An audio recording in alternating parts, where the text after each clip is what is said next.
a empezar la videoconferencia el día de hoy de salud mental en época de COVID-19. Para los que aún no me conocen, soy el doctor José Nicolás Yala Serví.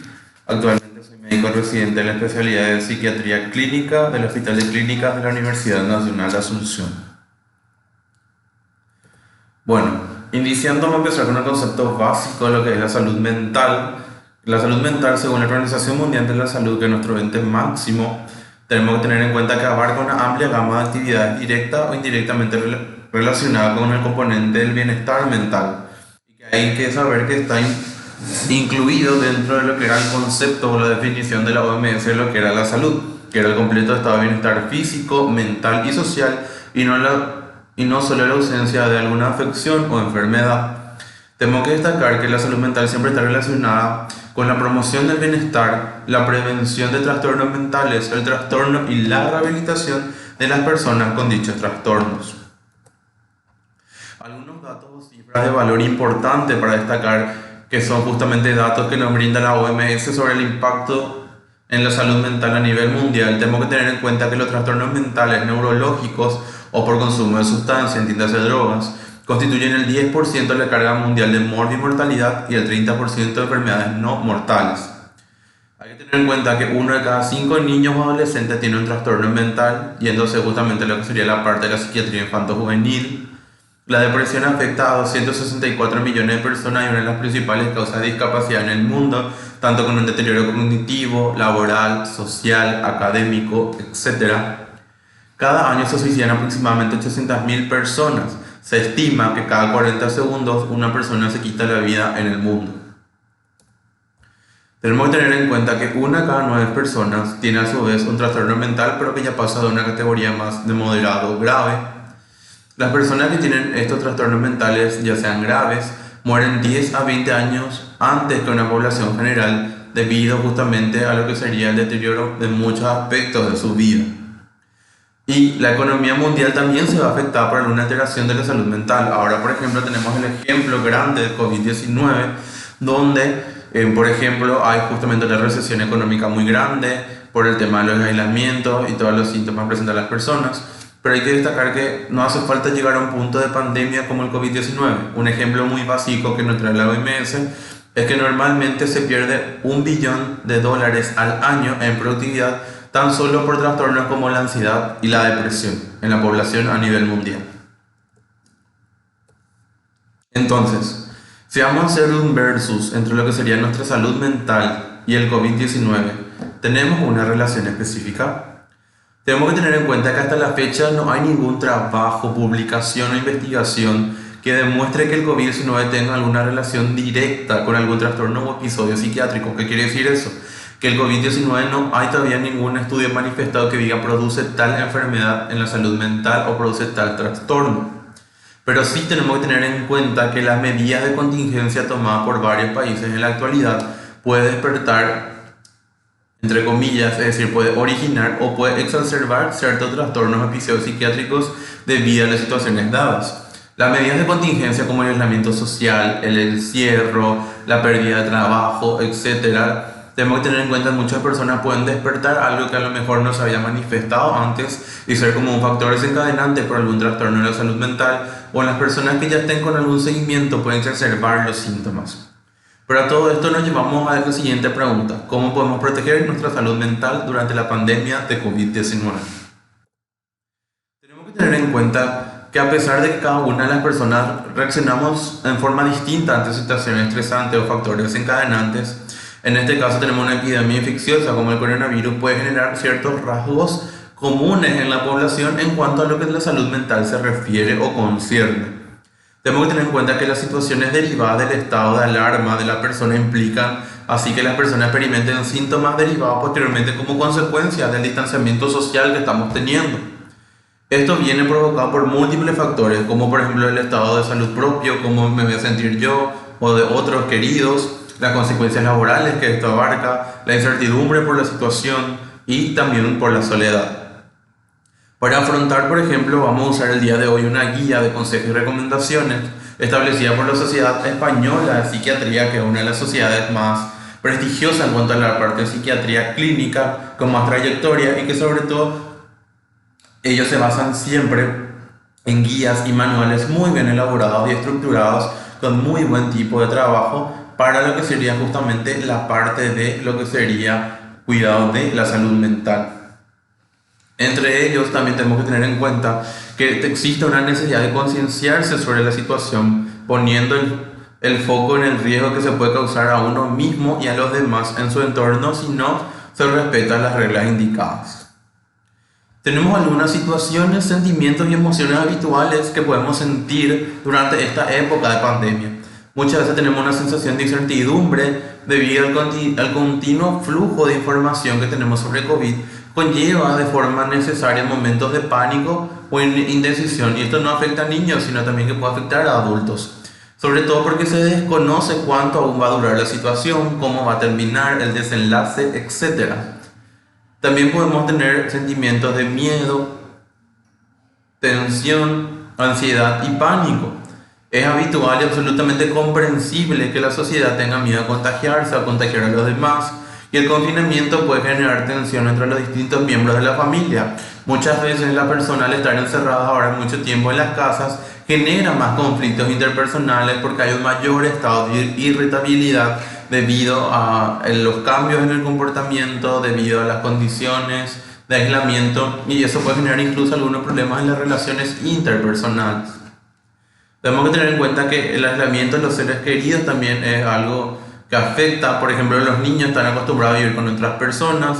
De repente, al suspenderse las clases, para ellos puede ser algo novedoso, pero al ir pasando los días va a ser algo rutinario y que puede estar aburriéndose. Entonces, hay que ver cómo seguir motivando cuando trabajamos con niños. También, según la edad, una persona puede mostrar reacciones de comportamientos ya sean regresivos o somatizaciones, es decir, como que si fuera a tener los síntomas. Y es habitual incluso en algunas personas obtener mayor desobediencia o rebeldía ante las normas cuando hay estos cuadros de aislamiento. Tenemos que tener en cuenta que el miedo a que todo se salga de control y a ser incapaz de tolerar la incertidumbre son características muchas veces de una persona que tiene un trastorno de ansiedad. Muchas personas con ansiedad sienten que están ante un desafío en este momento debido a todo lo que tienen que lidiar. E incluso un hecho tan simple como leer noticias sobre el coronavirus ha causado ataques de pánico en la población a nivel mundial.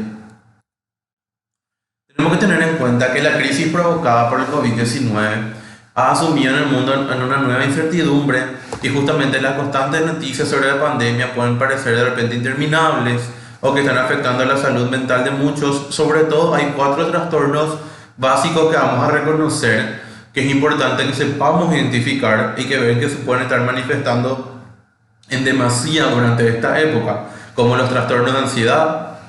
Dentro del trastorno de ansiedad tenemos la variación específica de las crisis de pánico, las personas con depresión, y también algo que se está viendo últimamente, que es la parte del trastorno obsesivo compulsivo.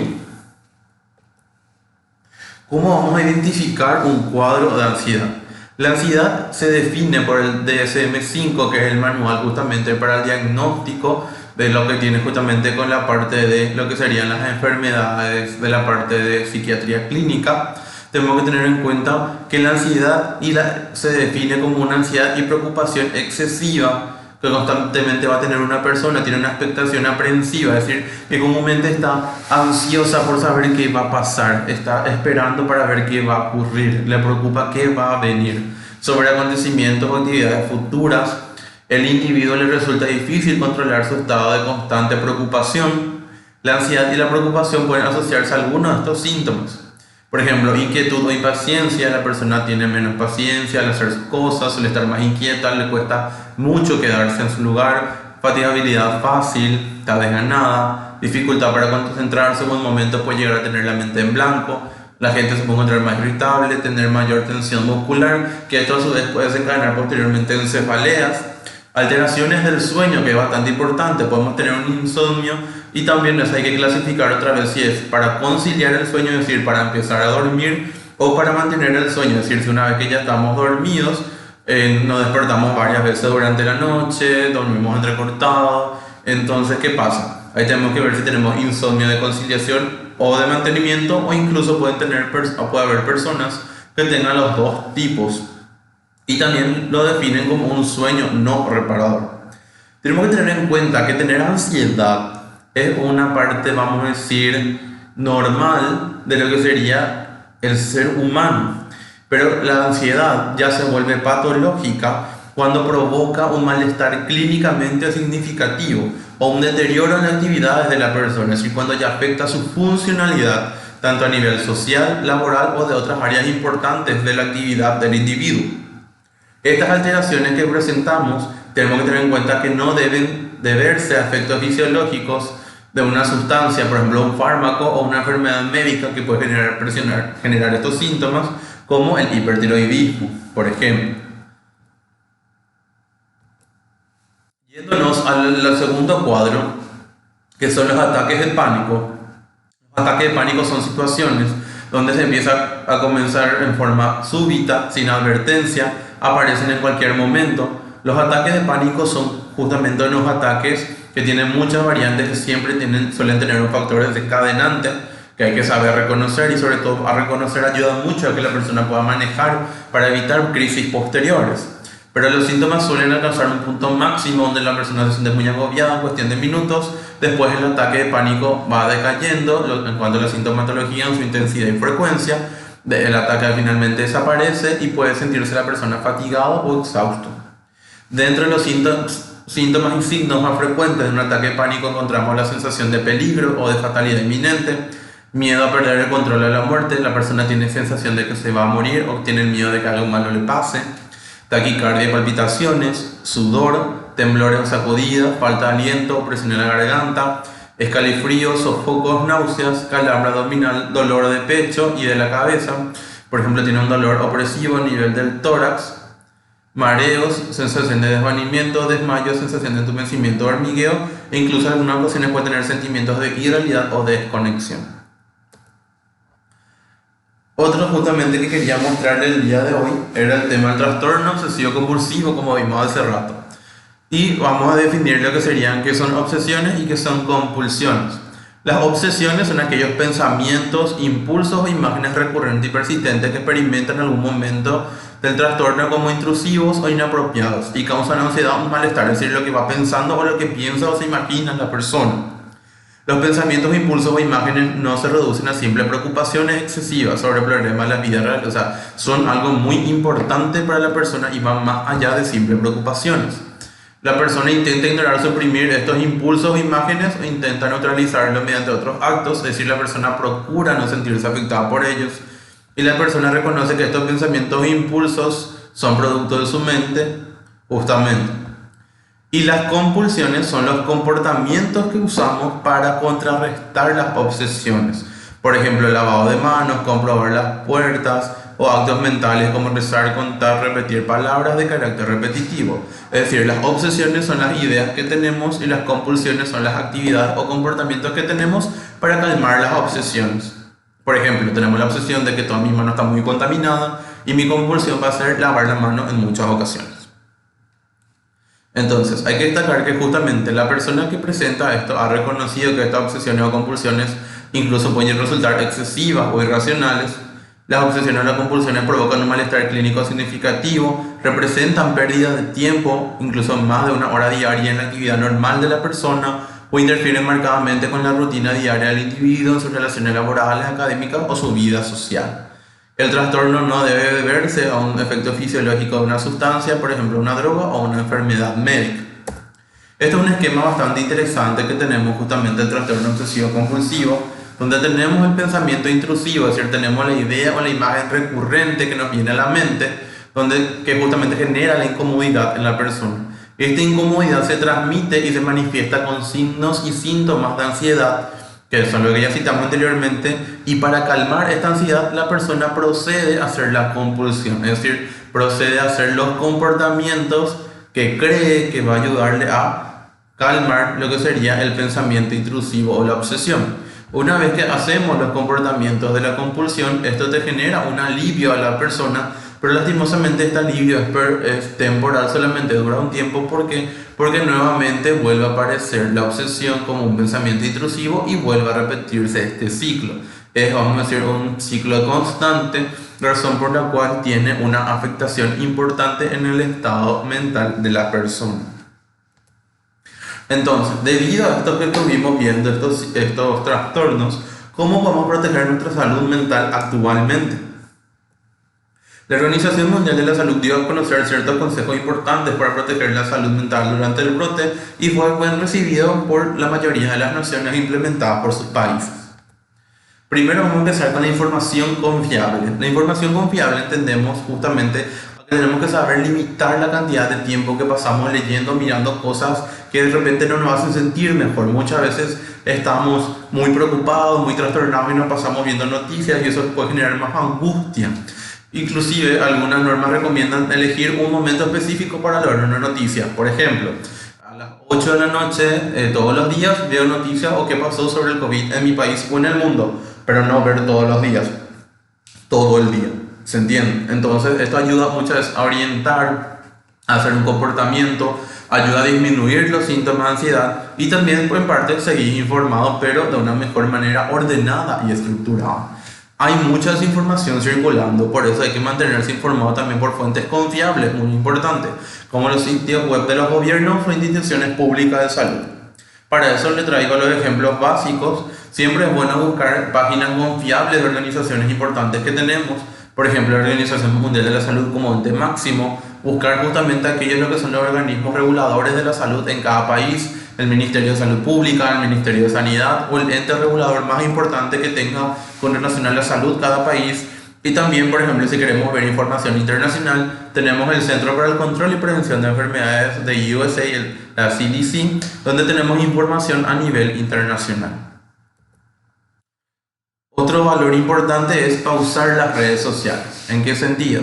Actualmente nos sentimos obligados a estar de una forma ordenados, informados y a investigar.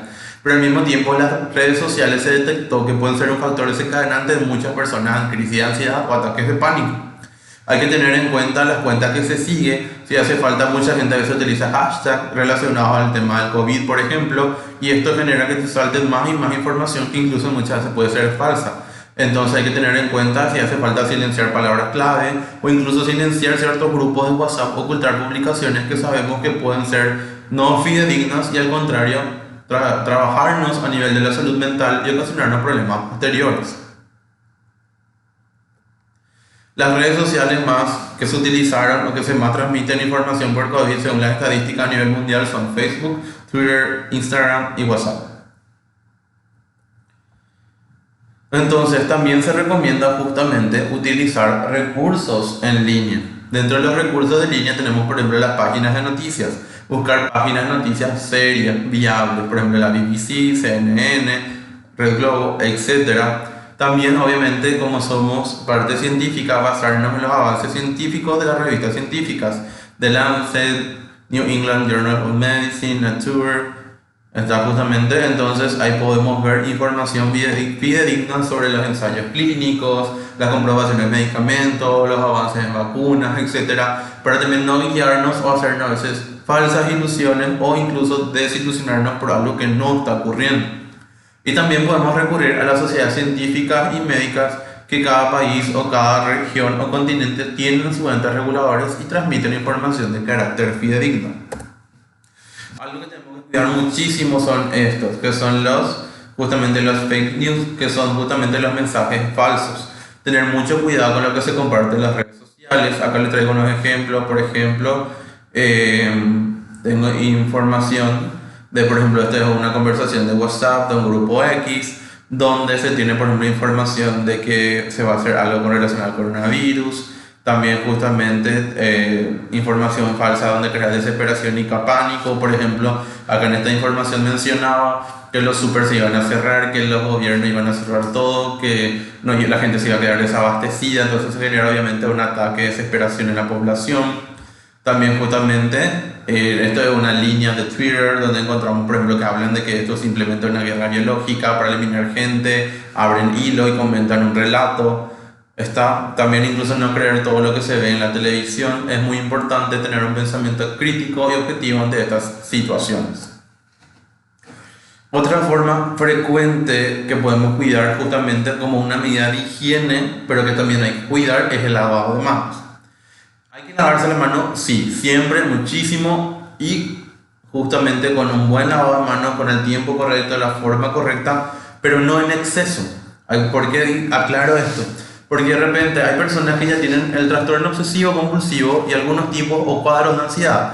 Puede ser difícil que le digamos constantemente lávense las manos. ¿Por qué? Se ha comprobado que este lavado de manos frecuente puede generar ser un factor desencadenante a gran escala para personas que estén intentando manejar dichos trastornos. Entonces, ¿por qué? Porque después llegamos a un enigma de que si en verdad la persona se realiza el lavado de manos para reducir el riesgo de la propagación del coronavirus, o al final, si se realiza el lavado de manos de manera ritual para sentirse correcto o sentirse bien consigo mismo. Es decir, si al final hace el lavado de manos como una medida de protección, o al final hace el lavado de manos como una compulsión para aliviar su obsesión. Entonces entramos justamente en un versus bastante importante, que si bien obviamente lavarse las manos tiene un buen efecto en lo que sería la salud, no solo ahora sino siempre, es una de las medidas de higiene básicas, tenemos que tener en cuenta que si al final la persona solamente hace para calmar su obsesión como una compulsión, al final ahí vemos que está teniendo ya una alteración a nivel del estado de su salud mental y no solamente como un medio de profiláctico de prevención. Para muchas personas con trastorno obsesivo compulsivo, mejorar significa salir de la casa porque es importante mantener la mente ocupada, y el aislamiento presenta otro desafío en este tipo de personas. Entonces, si las personas se ven obligadas a quedarse en la casa, tienen mucho libre y el aburrimiento puede empeorar el TOC, ya que las ideas justamente obsesivas pueden ir aumentando, intensificarse, estar más frecuentes y por ende los comportamientos compulsivos pueden volverse más invalidantes para su calidad de vida. Otro consejo bastante importante que tenemos que tener en cuenta es mantener el contacto con la gente. Una vez cada mayor cantidad de gente se va a sumar a lo que sería a cumplir las normas de autoaislamiento, por lo que ahora podría ser un buen momento para asegurar tener todos los contactos telefónicos, correos o medios de contacto con las personas que nosotros queramos o que queramos correcto. Hay que tener en cuenta que justamente hay que intentar acordar algunos horarios regulares de contacto y seguir en contacto con las personas que nos rodean, seguir conversando con amigos, familiares, parejas, etc. Y por ejemplo intentar poner horas, es decir, después del trabajo uno llega a la casa, se ducha, se relaja un poco y un día llama a un amigo, conversa con otro, etc. Y hay que intentar lograr un equilibrio entre la rutina y también ver que cada día es algo diferente, o si no vamos a sucumbir en un círculo vicioso que podría afectar de manera negativa a la salud mental de las personas. Otro factor importante es evitar el agotamiento. También es importante tener tiempo de inactividad, es decir, es importante tener momentos para desconectarnos, no trabajar, no estudiar, no hacer algo que nos pueda cansar, sino tiempo para nosotros mismos, para relajarnos nosotros, intentar de ser posible tener contacto con la naturaleza, ya sea en el patio de la casa, en un lugar muy cercano, intentar exponerse un poco a la luz solar, hacer ejercicio, dormir las horas correspondientes, comer bien y sobre todo mantenerse hidratado. Algunas técnicas para lidiar con la ansiedad y otras preocupaciones, por ejemplo, reconocer y admitir que la incertidumbre que viene a la mente, no reaccionar como lo hacemos normalmente, hacer una pausa y respirar, repetir que la preocupación que nos está afectando y es una aparente necesidad de certeza no es útil ni necesaria. Se trata de un pensamiento o un sentimiento y no tenemos que creer todo lo que pensamos, ya que los pensamientos no son declaraciones ni hechos, son solamente pensamientos. También hay que despedirnos de algunos pensamientos y sentimientos que pueden ser negativos. Tenemos que tener en cuenta que esas cosas van a pasar y que no tenemos que reaccionar. Dentro de lo que serían los consejos para la población general, tenemos ciertas recomendaciones que estableció la CDC, por ejemplo. Entonces, y que vamos a ir dividiendo de acuerdo a las categorías de las personas. Por ejemplo, para la población general tenemos en cuenta que hay que mantener conexión con los seres queridos, justamente, y tratar de continuar las rutinas diarias, ya sea en forma de las redes sociales, videoconferencias, llamadas telefónicas. Justamente hay que tener en los momentos de estrés que vamos presentando, poner atención a nosotros mismos, a nuestras propias necesidades y sentimientos. También realizar actividades que nos gusten y que nos relajen. También tenemos que hacer ejercicio regularmente, dormir las horas normales y comer saludablemente. Organizar el tiempo para, como dijimos, saber en qué momento leer las últimas noticias, escoger horas para informarnos y también protegernos a nosotros y a nuestras familias.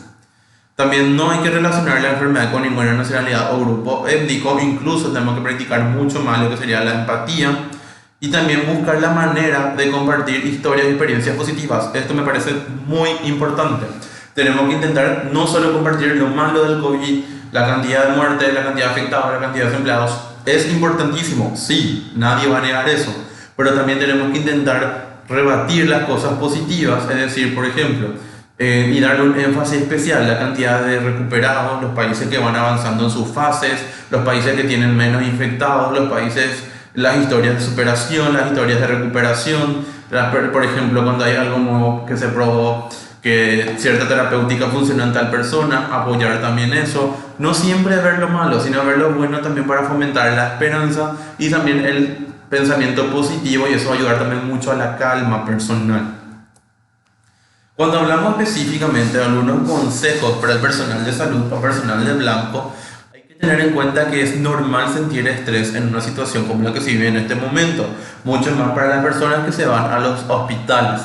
Por eso es importante tratar de descansar durante los cambios de turno, comer lo suficiente y de forma saludable e inclusive intentar hacer actividad física. También hay que tratar de estar conectados con los familiares y los seres queridos, y también justamente con los colegas que sentimos confianza debido a que sabemos que ellos pasan por una situación igual o por lo menos similar a lo que estamos pasando actualmente.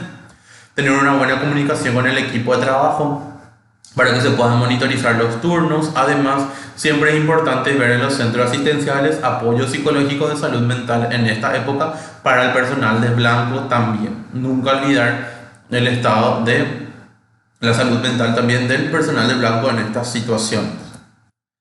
Para los niños, por ejemplo, si tenemos hijos, hermanos en la casa, tenemos que tener en cuenta que hay que crear un ambiente donde ellos se sientan seguros y puedan recibir apoyo para procesar sus emociones, establecer actividades como jugar y dibujar. Siempre hay que intentar que los menores estén cerca de sus padres y de sus familias, y en caso de no poder estar por algún motivo, por lo menos por los medios digitales, que tenemos la ventaja ahora como las videollamadas y otros medios.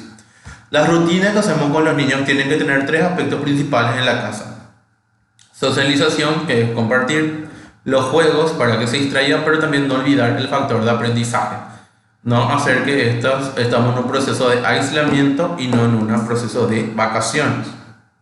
Enseñarles a los niños de qué se trata el coronavirus también con honestidad, no hay que mentirles, e información apropiada y respondiendo a sus preguntas acorde para su edad. Ellos observan muchas veces el comportamiento de los padres y cómo estos manejan sus emociones, y muchas veces tienden a imitar lo que los padres están haciendo. Después tenemos los pacientes adultos mayores o ancianos, donde recomienda justamente que ellos pueden sentir mayor estado de ansiedad, ya que muchos no pueden recibir visitas, porque son una de las personas más vulnerables por su estado inmunológico, el estado comprometido orgánico, etc. Entonces se recomienda explicarle de qué se trata el brote, cómo reducir los riesgos de infección de manera respetuosa, incluso ya sea por dibujo, por escrito, comunicarnos con ellos, también podemos por videollamada, para explicarle que no están solos y que sobre todo por su cuidado y su protección. Justamente hay que tener en cuenta algunos estudios y comparaciones para ir cerrando. Tenemos en cuenta que la Administración de Recursos y Servicios de Salud de los Estados Unidos advierte, por ejemplo, que la soledad puede ser tan perjudicial para el Estado, para la salud de la persona, como fumar 15 cigarrillos al día. Los sentimientos de aislamiento y soledad pueden aumentar la probabilidad de estados depresivos, presión arterial alta y muerte por enfermedad cardíaca. También una capacidad de afectar el sistema inmune para combatir infecciones, que es justamente un hecho bastante importante para la pandemia. Entonces, al final estamos en un versus de que el aislamiento puede bajar mi sistema inmune, pero tener fuerte mi sistema inmune es importante para la pandemia. Por eso tenemos que hacer esas recomendaciones anteriores: buena alimentación, buen ejercicio, buena actividad física, ponernos un poco al sol, intentar contacto con la naturaleza. Entonces, para poder justamente sostener y fortalecer el sistema inmune, aunque estemos en un proceso de aislamiento, para poder justamente conllevar mucho mejor lo que sería esto. El aislamiento social, y más particularmente en los grupos de riesgo por edad, tiene graves consecuencias en la relación con la salud psíquica. En personas mayores tienden a generar no solamente depresión, sino también una retracción libidinal psíquica, es decir, un distanciamiento o desconexión con los objetos y las personas, que puede elevar el nivel de daño en las enfermedades neurológicas o acelerarlas. Este es un dato muy importante que Jorge Cativelli y sus colaboradores en una investigación. Otra investigación que le quería dejar es, por ejemplo, esta que se hizo el impacto de la epidemia de coronavirus en la salud mental, personal de salud y población general en China, justamente donde inició el foco del COVID. Tenemos que tener en cuenta que lo que se vieron más fueron cuadros y picos de estrés, ansiedad, síntomas depresivos, insomnio, negación, ira y temor. Se ve justamente que en el personal de salud la tasa de ansiedad fue de un 23%, con mayor frecuencia en mujeres, y específicamente más en personal de enfermería que en médicos. En cambio, en la población general se observó 53,8% de impacto psicológico moderado a severo, y recuerden, como vimos al principio, que una persona que tiene rasgos psicológicos o alguna alteración en la salud mental a nivel moderado o severo justamente suele fallecer 10 a 20 años antes que una persona sin esto. Un 16,5% de la población normal civil tiene síntomas depresivos, un 28,8% tenía síntomas ansiosos y un 8,1% tenía síntomas de estrés entre moderados a severos. Entonces justamente se puede ver cómo acá afecta y justamente cómo se correlaciona lo que sería la parte teórica que estuvimos viendo al comienzo a la parte de cómo se va comportando la salud mental en la población. Otro estudio importante que les dejo justamente es sobre este estudio que se hizo en Chile, que es justamente donde se interviene justamente el manejo de la parte de la psicología y la importancia en la prevención y el manejo de COVID-19, aporte de una evidencia inicial de cómo justamente la psicología y la psiquiatría ayudan a lo que sería estabilizar la salud mental y sobre todo también como método preventivo, no solamente como un tratamiento o una rehabilitación, ya que se discute que la gran parte del problema de la enfermedad se puede evitar cambiando los comportamientos de la persona, es decir, si se hacen los correctos cuidados a nivel de salud mental y se previene, incluso ya se trata antes de empezar a tener algún síntoma desencadenante, puede hacer justamente minimizar estos síntomas o evitar que incluso se desencadenen. Entonces siempre es importante, y se vio en este estudio en su extenso, se puede valorar justamente que se puede comprobar de que ahí se hizo un comparativo entre personas que hicieron un tratamiento de salud mental previo y unos que no, y se ve que en lo que tuvieron un tratamiento previo justamente tuvieron síntomas minimizados, incluso algunos no presentaron alteraciones en su salud mental, donde se valora y se valida el impacto del campo justamente en la psicología y la psiquiatría para ayudar a prevenir alteraciones en la salud mental en época COVID-19. Y este es un documento muy importante que quise poner porque habla de los médicos generales y la salud mental. No solamente el psicólogo o el psiquiatra se va a enfrentar hoy en día a personas con una alteración en la salud mental por el COVID-19. Cualquier médico general, cualquier persona que se reciba de médico, sí o sí le va a llegar un paciente por lo menos con una alteración en la salud mental, es decir, ya sea ansiedad, depresión, pánico, etc. Tenemos que tener en cuenta que los médicos generales deben aprender a cuidar la salud mental con sus propios recursos o con la ayuda de los propios compañeros, y sobre todo recordar y repasar las intervenciones psicosociales, que son algunas de las cosas que estuvimos viendo anteriormente. También hay que practicar mucho lo que son los primeros auxilios psicológicos, que estarán en manos de médicos generales. Deben mantener la mayor demanda en asesoría psicológica, sutil o explícita. Deben brindar apoyo emocional a los pacientes convalecientes, a los parientes preocupados e incluso también a los familiares que deben enfrentar un duelo. Súper importante, el médico general tiene que hacer contención.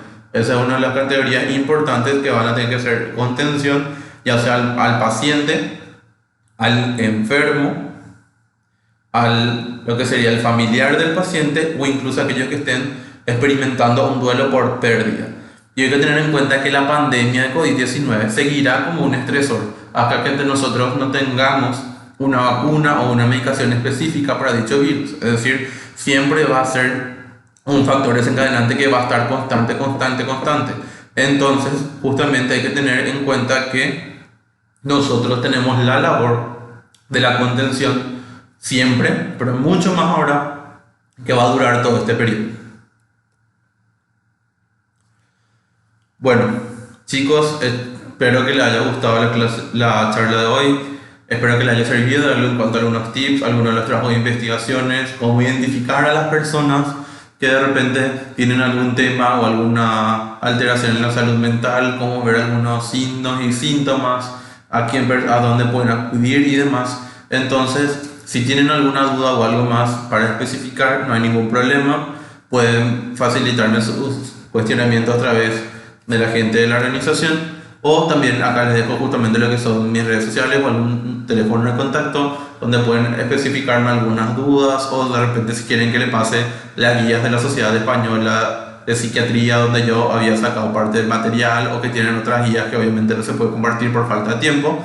Entonces, a las órdenes, sin ningún inconveniente. Cuídense a ustedes y a su familia, quédense en su casa. Entonces, siempre a las órdenes para lo que necesiten. Muchas gracias a la familia de IMSA Paraguay y hasta la próxima.